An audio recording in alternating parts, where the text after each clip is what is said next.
What's up, everybody? Welcome to Knockout Sessions. It's your boys, as always, Julio and Milton. Excuse the cute getup. He's excited to go to Disneyland with Aaron Rodgers. I'm literally going to Disneyland, fucking repping where I'm from. You know what I'm saying? We ain't Cardinal fans out here anymore. We Giants fans. Jackson Dart, you're my boy. Blue Jays. We're Blue Jay fans. Hell nah, we ain't. We ain't from Toronto. But anywho, as always, hit the like, share, and the subscribe button. Y'all know what you're here for. We know what y'all here for. Social media is in the description. Hit the follows on those, and let's just keep it growing from here because we're doing some momentum. We're making things happen, and we can't do it without y'all. So we appreciate y'all. So let's get right into it. But before we get right into it, we're gonna get right into it. Okay. With Renner de Ritter saying no mas. No mas. So, pardon me. Before this fight, you had said he was ready for the title shot, I believe, in one of our last beautiful bills. How do you react to him, like, just quitting on the corner? Well, break it down for me. The big thing is this. This is the big thing. Yes. This was RDR's 5th fight this year. The weight cuts, they take a toll. Alex Pereira can tell you about that. Canelo can probably tell you about that. Mm-hmm, you know? And they had 4 fights in 1 year. The fact that RDR went for a 5th, I have to give respect where it's due. You know, you locked and loaded every other month. But the problem is, you kind of did that against somebody who you shouldn't have lost to, and that's why there's a lot of criticism. Now, Brendan Allen's no slouch. It's not like he's trash. Dude's got good skills. He was 2-2 coming into this fight in his last 4. But hey, he capitalized, and as soon as Anthony Hernandez, was ruled out, he took the fight, beat RDR. Now Allen is in the discussion for a title fight, and the first thing he did, as he should, is call out the champ. Allen, you have no chance in hell, but it's cool. As far as where RDR goes from here, there's one thing that pisses me off, and we talked about this. This age is like milk for Robert Whittaker now. Like now we look at the laws and we're like, shit. You shouldn't have lost. And it's not like Robert looked bad. I personally think he was robbed. But now it just makes his stock kind of look a little shaky too. It makes RDR look shaky. Or it makes it look like they were trying to push a narrative, and now the UFC is getting a little backlash. You know what I'm saying? Yeah, not everything goes as planned in life. That's a meme-worthy face right there. Yes, it is. So certain things age like milk, and like milk, Eddie. For RDR, now it's a matter of coming back, and I think he should take a nice little break. I think he's earned it as far as his strength of schedule goes. But now it's like you're gonna have to fight like maybe an Adesanya, maybe a rematch with Whittaker. If Whittaker gets a win in the meantime that you're out. It just depends on how much you want to value your health if you're RDR. If I'm him, I think I'd take the rest of the year off. Maybe come back like February, March. Get a nice little bounce back fight. But as far as the middleweight division goes now, it's a mess. Because the prospect lost, the other prospect pulled out. Now we have another contender. So now between RDR, Adesanya, Whittaker, Anthony Hernandez, Brandon Allen, we still got DDP at the top, who's still technically the number 1 contender, and the champ is Hamza Chimaev. There's no shortage of challenges for Hamza going forward. You still haven't even mentioned Sean Strickland. Strickland. Like there's still equity in the division in the top 10, where it's like people look at it and we're like, oh my god, middleweight division sucks. It does in a sense. But it sucks so good, if that makes sense. So, we got to figure out some puzzle pieces, and the plans for RDR and Hamza have been, demolished. So We'll see where parity takes us from here. But now I think DDP versus Brendan Allen maybe makes sense. You know, because it could have been DDP versus RDR. What a name. We'll see. Now, as far as Hamza goes, just want to throw this out there. Stop calling out Alex. You just don't have a chance in hell. He's not. No, that's not fair. He does not deserve it. And Hamza Deserve is different. Not a chance. That's not fair. Hamza's huge. Pineda's huger. Okay, but like, how are you going to know if you're great if you don't try to be great? Absolutely. Let's test how great that chin is. Exactly. There we go. Let's test there that we chin. go. Yeah. Unfortunately, it's not going to happen. Pineda's going to go test bigger chins and bigger lands and bigger worlds with bigger paydays. All right, because that's the name of the game. We're here to make money, not give some borderline contender a chance. You know, we don't do that. It doesn't motivate, you know, people like me and Alex. You know what I'm saying? Me and Alex. That's absolutely. crazy. I'm his representative. You know, the great news is that this week is going to tell us a lot about where the trajectory of all this is going. Because speaking of Alex, because guess what this is? This is Fight Word. Tell us, Hobby.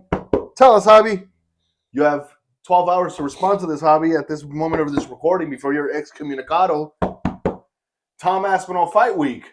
Yes. Since the fanboy isn't here, I guess I'll have to do a little bit of the fanning for the boying. Yes. Tom Aspinall versus Cyril Gane, set to take place this Saturday, October 25th, in a championship match that Cyril Gane oh so deserves. No, but I'm glad you said it. But it's a good first title defense for Tom because it's real title defense. Because it doesn't it shouldn't put him in real big danger, right? It shouldn't. That's what I'm saying. It shouldn't. But at the same time, like if you beat him, it's a good win at the same time, right? I mean, the guy that beats Aspinall, period, is going to be remembered in history. If it's not fluky. Okay, I don't want to hear none of that Curtis Blades bullshit. Okay, thank you. I mean, if Gane wins, does he not ruin a lot of potential? That's what I'm saying. He does. But at the same time, wouldn't you mind Gane versus Pereira in a striking fight? No. Well, that'd be a striker's delight. Not the last time that I saw Gane. That's because, again, this is the whole negative part about Gane. He was gifted a win, according to the consensus, against Alexander Volkov. And I watched that fight. I think you saw it with me. Yes, I did. We saw together. We didn't believe Gane did enough to win. I thought it was going to be a draw, you know, because I understood business as far as where Gane is and where Volkov is. But hey, like now Gane has, like you said, the opportunity to shut us all up and make history. Unfortunately, history doesn't give favors. History goes down as it is it's supposed to go down, and I believe that Tom Aspinall wins within 2. Okay. You see, what makes that statement very crazy is that what are people going to do? They're going to compare it to John Jones' victory versus Tom's, right? So that's going to spark a lot of conversation. And this is what I'm saying. This is a very important week because this is going to say a lot about where Tom is, and they're going to do the comparisons. And the hype's going to start real quickly between what John Jones did and what Tom did, and maybe something happens there, or like you said, or maybe this is Bolton's finally open door to something. I think no matter what happens in this fight, Alex is going to fight the loser. Alex is going to fight John Jones. No. I don't see it. It doesn't make sense. Maybe to you and Dana right now it doesn't. But I'm making it happen. Nah. Me and Alex are talking to Jones. We got this. Yeah. All right. And we'll talk to Jones. I talked to Jones. Okay. He said. Exactly. But yes, important week. Some out of pocket shit, but it's not time for that. Important week for sure. But yeah, I think Aspinall wins within 2. I think should be the favorite as he is. And where he goes, the heavyweight division is so thin. Like it does need Alex. John Jones aside, it needs an Alex Pineda in there. Yeah. I mean, maybe if the Jones fight doesn't materialize, we do have some momentum for Tom versus Alex. If Tom wins, literally 2 weeks after Alex won. So why not? For parity, it's a good backup plan. If you're the UFC, you look at Tom Aspinall as a backup fighter for Jones and Alex. That's crazy. That's fucking crazy. Why? Because Bota's gonna get injured, and now it's gonna be Jones and Tom at the end of it. I mean, look, Julio, the fact that you're discrediting the champ is fucking crazy. I'm not. But this is the reason why I get mad. Why his number one fan's not here, because he had a lot to say, but hasn't said anything lately. You got 11 hours, boy. But I tried to defend you. I can't defend you no more. Yeah, no, it's okay. No, it's okay. I mean, Tom's good. He has the potential to always be this generation's favorite number 2. Just like Yuri was. Yeah. Just like Izzy was. Okay. Or he's going to prove why he should be number 1. It's crazy. It's fine. It's whatever. It's okay. It's okay. It's okay, guys. July 4th, 2026, 250 years in the fucking Americas, right? There's going to be a huge main event. And it's going to be Tommy versus Alex. I don't see Jonies taking that fight. I'm sorry. I'm sorry. Sorry, JJ. Not today. Not today. I do believe in your testicles, John Jones. I believe JJ will fight Alex before 4th of July. And then the winner will take on Tom in 4th of July week. No. Jones is bigger than the belt. It's okay. It's okay. It's okay. It's okay. It's okay. I hate arguing about what ifs. I want definitives. Same way that we argued about a specific fight that just got announced this morning. We'll talk about that later. I know. That's what I'm saying. But we don't argue. But then when the time is here, we will argue. And for the record, y'all, it's not even like official. It's more of like it's a rumor. Yeah. When we get to it, it's just a rumor. And you guys are not gonna. I'll just talk about it later. But let's talk about the banger of a co-main we got going. You're boring. Our Lord and Savior, our sweetheart of the South, Mackenzie Dern, taking on Viridiana Jura. I don't have the name of that. Sounds like me. I mean, what is there to talk about outside of Mackenzie Dern's ass? Whoa, relax. I'm not relaxing. Let's call it what it is. The co-main is the perfect time to go take a piss or take a shit, and then come back and then just see what happened. Or if you tune in, you might want to beat your meat a little bit. Bro, relax. I mean, that's what it is. That's what the co-main is. I mean, it's nothing more than eye candy show. On one side, no disrespect to you, Viridiana, you're a good fighter. Who's probably going to win? Maybe. I mean, does it change anything in history the way we talked about Tom? I don't know. No. Point being, yes, he's not wrong. It looks like the fans are not happy about this co-main. It looks like it's not a good one. It's a good one for what it's worth. Again, if you want to take a quick piss break or, the reason being, it's not as important as the feature bout. Let's talk about Umar Nurmagomedov versus Mario Bautista. This is the perfect comeback fight. It's not just a comeback fight. See, Mario Bautista's on his own streak. That man is probably the most hated fighter, if not top 3 in the UFC, because he's got wins, fluky wins, like boring wins against guys like Jose Aldo.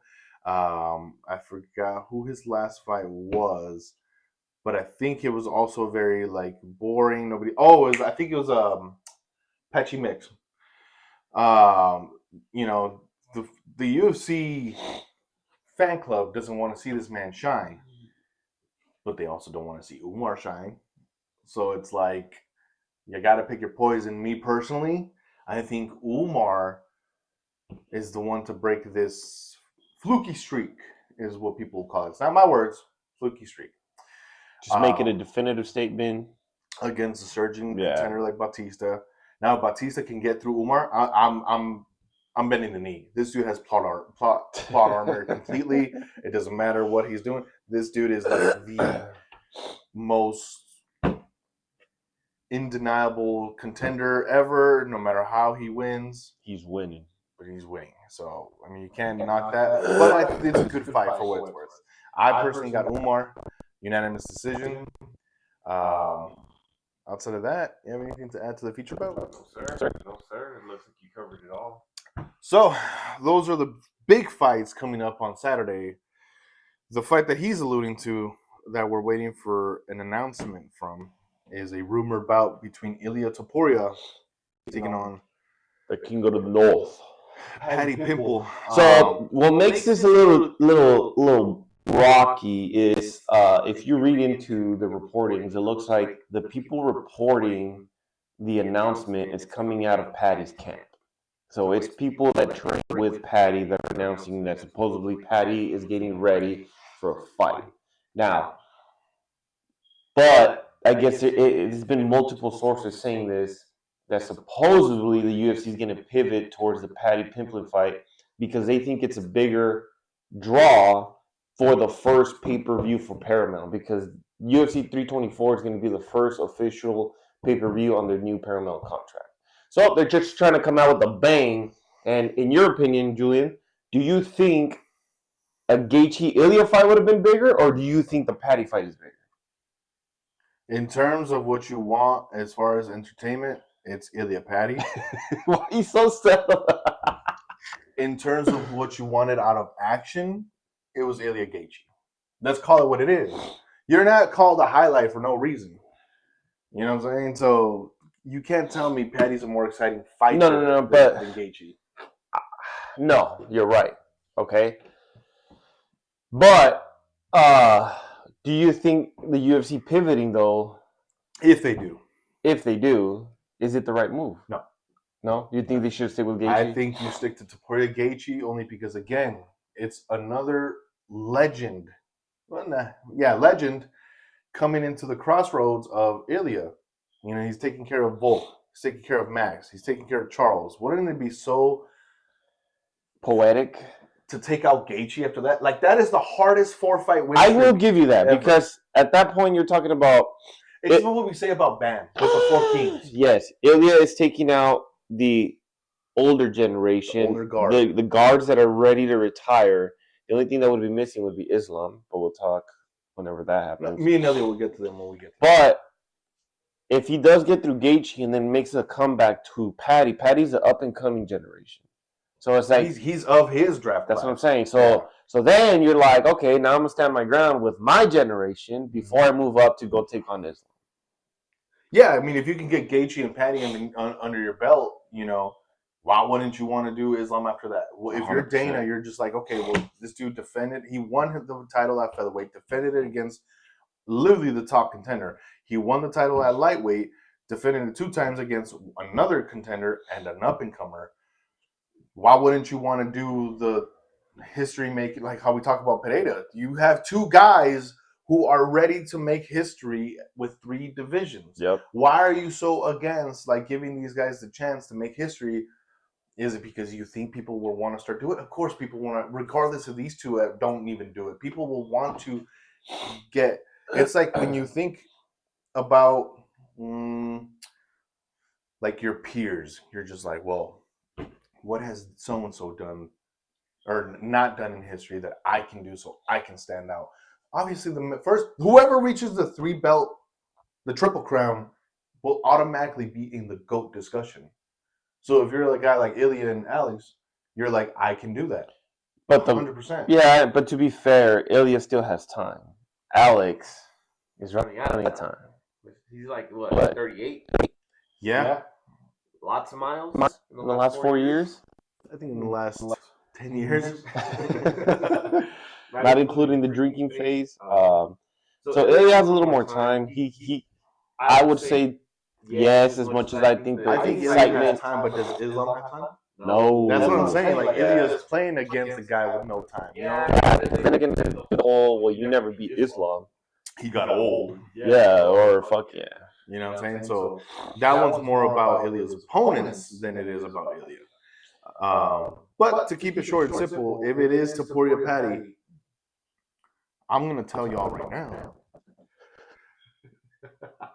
you don't love this man. Like Patty, you don't have friends. You don't have people that care about you. He doesn't care about you either.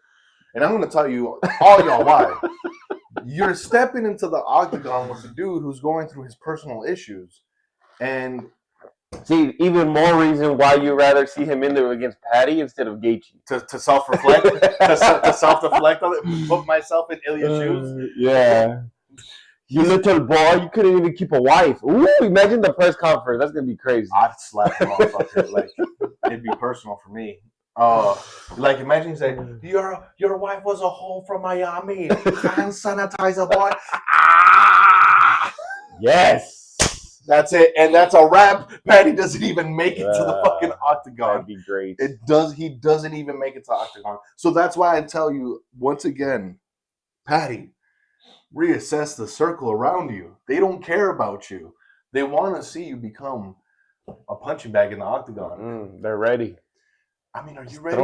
It's gonna be fun. Are you gonna go to his funeral? We all are. I'm not. I'm gonna. If I go to the funeral, I'm gonna be like, I told you, sausage. Exactly. I told you. Exactly. And I'm probably gonna be wearing my fucking whatever Spaniards wear, the matador outfit. You know, it's just. It sounds like an amazing time. We're gonna have fun. Yes. I mean, I guess. Yes, you little sausage. Man, y'all really hate Patty, don't y'all? I mean, it's just gonna be personal. It's all good. It's all good. Because Patty will make it personal. Justin, on the other hand, he would just be like, Justin knows it would be his payday, and it's like his final dart throw at championship gold. Yeah, it's a very similar to like Dustin. But I personally want Justin. I know he wants Patty. Tell us in the comments who y'all want to see, Patty or Justin. Let's get some interactions going. Let's get some debates going. Because if y'all reply there, I will shit talk y'all. Make it fun for y'all. He'll probably defend some of y'all. But yeah, so we'll see where that goes. Now, pivoting for an honorable mention, I want to give some respects to a fighter that I don't normally give a lot of respects to. In the boxing ring, Danny Swift Garcia went out with a bang, retired. Do I personally think he stays retired? Nah. He said 80% retired, 15% thinking about it. Sounds like he's going to try to see about a potential comeback fight. He wants Thurman. You know what I think might end up happening? They're trying to get a Puerto Rico card going for Xander. Did Danny fight at 160 again? 154. It was at 154? And think about it. Danny winning. Why wouldn't they offer Xander and Danny the fight in Puerto Rico? They're both Puerto Ricans, right? They want something of a name for Xander for his first title defense, but it's too dangerous, right? I know that left hook looked nasty, but he's pretty flat-footed. Xander has a little more boxing. I still want to say Xander wouldn't lose, right? Danny has probably that old guard experience that can probably just land that one punch that will fucking end it. But don't be surprised if they try to pair Danny with Xander and offer him a title shot in Puerto Rico. They're going to make a Puerto Rico. Can Miguel Cotto be the special guest referee? I'm pretty sure he will. I'm all in. There you go. Just with Cotto. Perfect. And then Xander. There we go. R.I.P. Swift. I believe it. I can see that. Like, I wasn't too convinced when the man was saying he retired. I'm like, if you've been watching Danny's career, he's always had an ego on him. And if you're kind of like, dude, I just knocked this fool out like it was nothing in the first round, and that was my last fight, like, I think I still got a little bit more juice in me. And on top of that, you have a dad that talks a lot of shit, so he's gonna hype you up. I wouldn't mind seeing Garcia versus Xander. Why not? A little passing of the torch. We didn't get that with Cotto and Trinidad. So, it's not that Garcia's on that level. He never was. But I like it. I think I would like to see Xander get a name like that. Yeah, it makes sense. Because if not, it's like Xander's going to waste some time with waiting for the Fondoro fight, waiting for the Virgil fights to end, see what's going to happen. Well, we all know Virgil. And they're not going to put Xander against Boots in a Puerto Rico card as first title defense. I promise you, they're not going to do that. Why not? Because they're scared that Boots is going to fucking kick his ass. As he should. I mean, all roads lead to Boots at the end of the day. Yeah. I'm sorry, Virgil. But yeah, I mean, if this is the last hurrah, here from Knockout Sessions, we give you a farewell. But you're not. So that's what we got for y'all. So we'll be back for the reaction from our boy, Tommy A. We're Tommy Aspinall fans. Well, at least record Samudio's reaction to, just in case Tom loses, we're going to call him, record in, just kind of put a little clip. Because he wasn't here to defend Tom. But it's okay. It's okay. I mean, he hasn't been here in a while. Yeah, it's okay. It's okay. And if you don't pick up that phone call, that's all we needed to know. You got 10 hours. You're welcome. But hit the like, share, and the subscribe button. Tune in, as he said, for the future of Knockout Sessions. He's not playing. He's excited for that kind of call out. Social media is in the description. Like we said, we got some big things popping on there. Check out our showcase so we can see some good merchandise. We're going to have some Tom Aspinall gear on there, hopefully. Maybe some Puerto Rico gear on there. Possibly, yeah. So we're making moves. Follow along. Stand in line. And fall in line. Thank you. Until next time, y'all. Peace.